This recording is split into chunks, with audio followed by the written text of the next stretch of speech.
River Dee in lovely old Chester, lovely piece of old England. See the Grosvenor Bridge, the water flowing underneath, and there's a tranquility here, a sort of pleasantness about the people.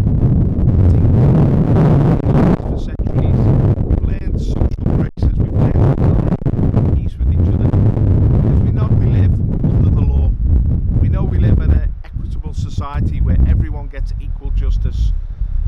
We know we live in a free country where people can express themselves. But we know we live in a country where we can trust each other, and there's a sense of decency here.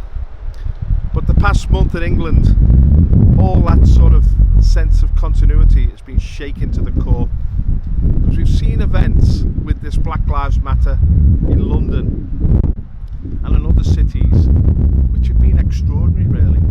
Extraordinarily disturbing. We saw in Bristol, they pulled down this statue, I think it was Edward Colson, who was an 18th century merchant, and just threw a statue into the river, total contempt for the past. We've seen in London, we've seen the desecration of the cenotaph, probably one of the most sacred spots in our island where we remember our young lads who gave their lives. It's a special place. We've all got relatives who died in those wars, and it's a place of remembrance. And yet not only was graffiti scrawled on the cenotaph, but the flags, the Union flag, was set on fire, and the statue of Winston Churchill itself was desecrated, and it's continually under attack now. Pull it down, they shout the crowd. Black Lives Matter. Pull down the statue of Winston Churchill. And of course this has all come over from America, and the events over there, very disturbing events. And we've seen almost a racial war. You know, we've seen a lot of videos of white people getting attacked by gangs of black lads and basically beaten to a pulp.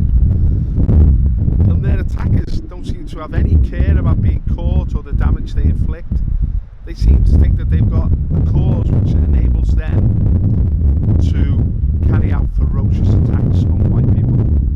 And it's very disturbing. Because what we saw in London was, when these disturbances erupted, the police didn't act to stop them. In fact, the police ran away. And although it was a mass disturbance, we've heard of very few arrests. And it's almost as if it was justified. The media, instead of criticising it and calling for retribution, actually spoke up on behalf of the rioters and the looters and the troublemakers. So the people usually have the back of the law-abiding citizens of this country, the media and the police, have failed in their duty. There's been a dereliction of duty, and this has come out of the political realm. The government haven't been strong enough in condemning what's happened. Same in America. Even the Republican Party has been mooted in its criticism of this social unrest. And it's as if there's a group in our society now who are not equal before the law, but have a privileged position before the law. If you can claim that you're a member of a minority, whether it's LGBT plus or blacks or Muslims or whatever, suddenly you have a privileged position. I mean, they attack us for so-called white privilege, the normal people of this country, but it's them who are privileged under the law. And it's almost as if they're beyond criticism. The media would not allow anybody to come onto the TV channels or to write in the newspaper to condemn these people in the terms deserved. And beyond that, you know, they've been allowed to get away with it. They've been allowed to get away with it. It's shocking what's happening.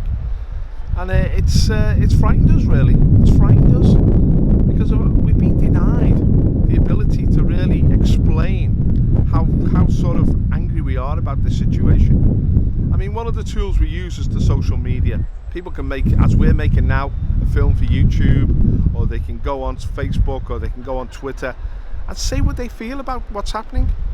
But these social media platforms have now taken off anyone who criticises Black Lives Matter, anyone who stood up against them. So many have been thrown off now YouTube. We talk about the likes of Stefan Molyneux, Sargon of Akkad has had a lot of his features limited. You know, long ago Tommy Robinson was thrown off, Paul Golding. Anyone who's critical of the way events are unfolding in this country now, they just try and silence your voice. This is England.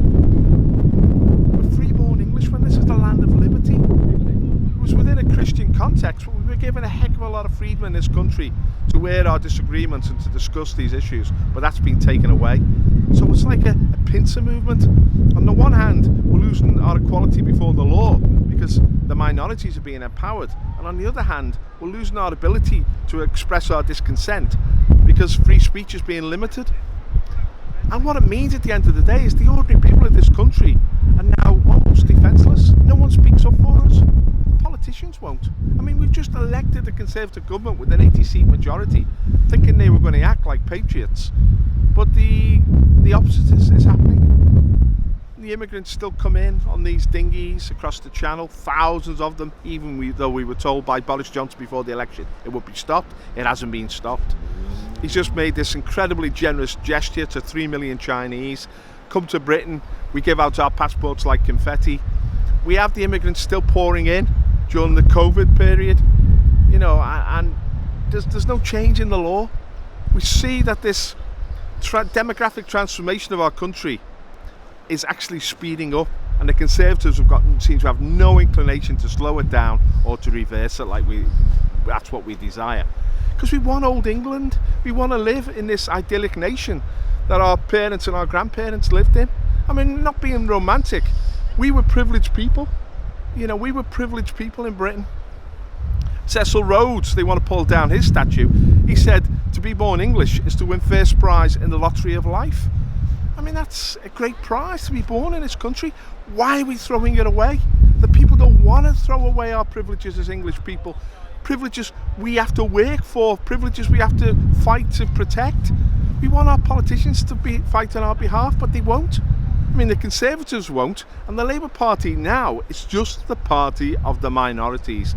They've totally bought into this cult of the minorities, and that's all they seem to be interested in. So we're lost. It's almost as if we're bereft. I mean, in America, they've got Donald Trump, who's risen up against all this, and I think he's still favourite to win in November because Joe Biden is one awful candidate. I mean, he's gone, hasn't he, Joe Biden? Mentally, he's gone. He's not fit to be president. But who's going to stand up for us in Britain? We need a party to the right of the Conservatives. And it seems to me the only party that's going to contest elections, which is going to be critical of the Conservatives from a patriotic position, is For Britain. Despite its flaws and its weaknesses, it's still the only party we can turn to and vote for to challenge the status quo. So let's hope For Britain gathers momentum and we get a voice for the ordinary people in this country, a voice for the average Joe, as they say in America, a voice for Johnny Englishman, for John Bull, somebody who is actually proud to be English and wants to defend our heritage. It's about time. That's what we need.